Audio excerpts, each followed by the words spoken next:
ہر مومن کے دل میں وہی ولایت عطا کر دے جو اللہ پاک اپنے خاص بندوں کو عطا فرماتے ہیں۔ اللہ قادر ہے کہ نہیں ہے؟ اللہ قادر ہے، اللہ قادر ہے۔ ہمارے شاہ جی امیر شریعت سید اللہ شاہ بخاری فرمایا کرتے تھے رحمت اللہ علیہ، اللہ بادشاہ ہے، وہ چاہے تو سید کی اولاد وارث شاہ سے ہیر لکھوا دے، اور موج میں آئے تو سکھ کے بیٹے احمد علی لاہوری سے قرآن کی تفسیر لکھوا دے۔ سبحان اللہ، وہ بادشاہ اس سے کوئی پوچھنے والا نہیں، اس پہ کوئی زبردستی نہیں۔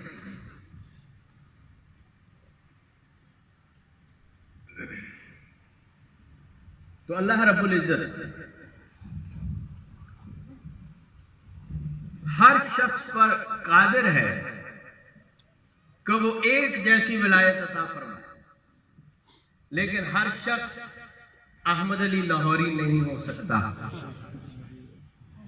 ہر شخص مولانا عبید اللہ انور نہیں ہو سکتے، ہر شخص ہمارے حضرت جی نہیں ہو سکتے۔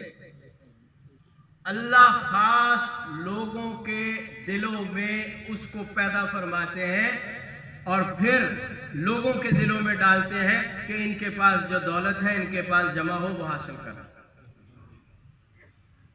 اور جب کوئی اللہ کے قریب ہو جاتا ہے،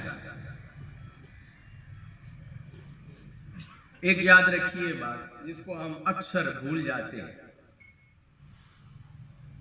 ایک آدمی مجھے پوچھنے لگا کہ یار یہ بتاؤ، یہ جو لوگ نیک ہو جاتے ہیں، مطلب طاہر بلال چشتی تہجد گزار آدمی ہو جائے، ابھی بھی ہوگا ماشاءاللہ، نیک ہو جائے، نیک بھی ہیں ماشاءاللہ، یہ تو دیندار ہے، کوئی عام آدمی جس کی پہلے داڑھی نہیں تھی داڑھی ہو جائے، نماز نہیں تھی نماز ہو جائے، دین کے معاملے میں کمزور تھا بہتر ہو جائے، تو وہ مجھے کہنے لگا میں نے اکثر دیکھا جو لوگ دیندار ہو جاتے ہیں ان کے چہرے سے مسکراہٹ ختم ہو جائے،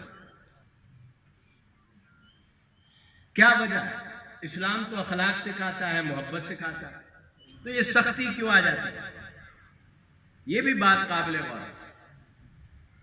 مسلم شریف میں آتا ہے رسول اللہ صلی اللہ علیہ وسلم نے فرمایا ایمان اور فرائض کے بعد سب سے بڑی نیکی جو نامہ اعمال میں بھاری ہوگی ادخال السرور فی قلب المؤمن، کسی مومن کے دل کو خوش کر دے گا۔ آپ نے فرمایا اتنا ہی خوش کر دو کہ تم اس سے ہنس کے ملو، مسکراتے چہرے کے ساتھ ملو۔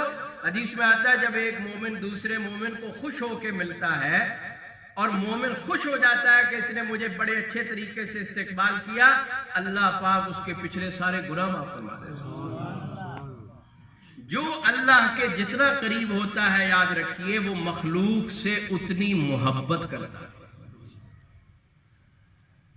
مخلوق سے محبت اللہ کرتا ہے، اور جب کوئی اللہ والا بن جاتا ہے وہ بھی محبت کرتا ہے۔ آپ نے حضرت موسیٰ علیہ السلام کا واقعہ قرآن میں آتا ہے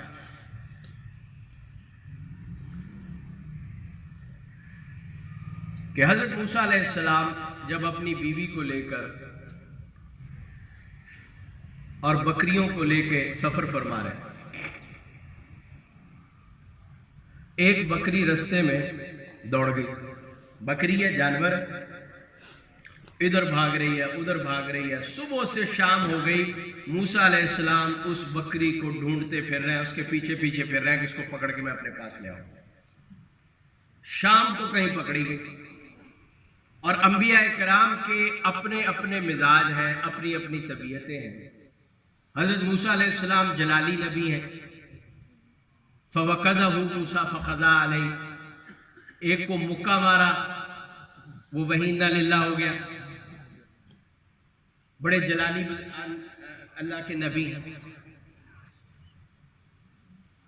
ہمارے آقا رحمت دو عالم صلی اللہ علیہ وسلم بہت زیادہ جمال، سراپا رحمت اور جمال۔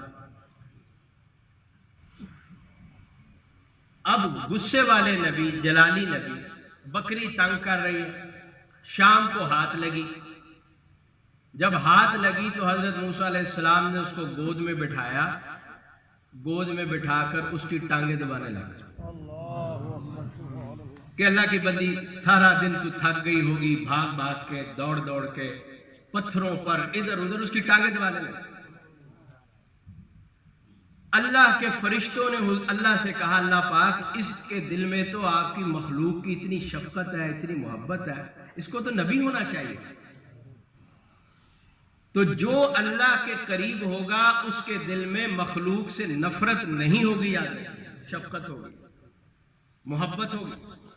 فرشتوں نے سفارش کی، اللہ پاک اس کے دل میں اتنی مخلوق کی شفقت ہے، اس کو تو نبی ہونا چاہیے۔ اللہ نے فرمایا، میں تم سے پہلے اس کی نبوت کا فیصلہ کر چکا ہوں۔ تو یہ اولیاء اللہ سے جو محبت ہے، یہ مخلوق کی محبت، اس کے ساتھ اللہ کی مخلوق کی شفقت اور محبت بھی ہونی چاہیے۔ آپ صلی اللہ علیہ وسلم کی زندگی دیکھیں، آپ اولیاء اللہ کی زندگیاں آپ دیکھیں، شفقت اور محبت بھری ہوئی ہے مخلوق کے ساتھ۔ ایک حدیث میں آتا ہے کہ ایک رات مکہ میں بڑا سخت طوفان ہے، اتنا سخت طوفان کہ کوئی چیز نظر نہیں آئی۔ ابو جہل اپنے گھر میں بیٹھا تھا تو اپنی کنیزوں کو کہنے لگا کہ اس طوفان میں اگر کوئی شخص آج میرے دروازے پہ آئے گا تو میں اس کو خالی نہیں لوٹاؤں گا۔ ادھر جناب رسول اللہ صلی اللہ علیہ وسلم گھر میں تشریف فرما اپنی بیویوں کو فرمانے لگے کہ میرے دل میں آتا ہے کہ آج تو بڑے بڑوں کا دل موم ہو گیا ہوگا، میں ابو جہل کو جا کے دعوت اسلام دے کے آتا ہوں۔ سرکار دو عالم صلی اللہ علیہ وسلم روانہ ہوئے، ابو جہل کا دروازہ کھٹکایا اس طوفانی رات میں، پوچھا کون، بتایا گیا تو کہنے لگا کہ میں نے اعلان تو آج یہ کیا تھا اور نیت یہ کی تھی کہ کسی کو واپس نہیں لوٹاؤں گا، لیکن تمہارا میرے دل میں اتنی نفرت ہے کہ میں تمہیں بغیر سنے واپس بھیجتا ہوں، میرے دروازے سے چلے جاؤ۔ نعوذ باللہ۔ آپ صلی اللہ علیہ وسلم نے پھر کھٹکایا، آپ نے کہا عمر بن حشام میری بات تو سنو، میں کہنا کیا چاہتا ہوں، وہ کہتا میں آپ کی بات سننا ہی نہیں چاہتا۔ دروازوں کے ساتھ ایک چھوٹا سا سوراخ ہوتا تھا جہاں سے لوگ دیکھتے تھے باہر کون آیا۔ سرکار دو عالم صلی اللہ علیہ وسلم نے اپنا روئے مبارک وہاں پہ رکھا اور پھر آواز دی کہ عمر بن حشام ایک دفعہ تو میری بات سنو، میں تمہارا خیر خواہ ہوں، میں تمہارا دشمن نہیں ہوں، میں تمہیں کوئی اچھی بات کہنا چاہتا ہوں، میں تم سے کوئی مفاد نہیں چاہتا۔ لکھا ہے کہ نعوذ باللہ ابو جہل نے اس سوراخ سے اس چہرے پر جس کی دنیا میں کوئی مثال نہیں دی جا سکتی تھوک دیا۔ سرکار پھر کھڑے رہے، جب مایوس ہو گئے تو پھر واپس آئے، لیکن بدلہ نہیں، شفقت، محبت۔ تو بہرحال میرے دوستو، عزیزو، ساتھیو، ہم یہاں پر آئے، اللہ پاک ہمارا آنا قبول فرمائے اور ہم سب کو اپنے شیخ کا پورا فیضان نصیب فرمائے۔ وآخر دعوانا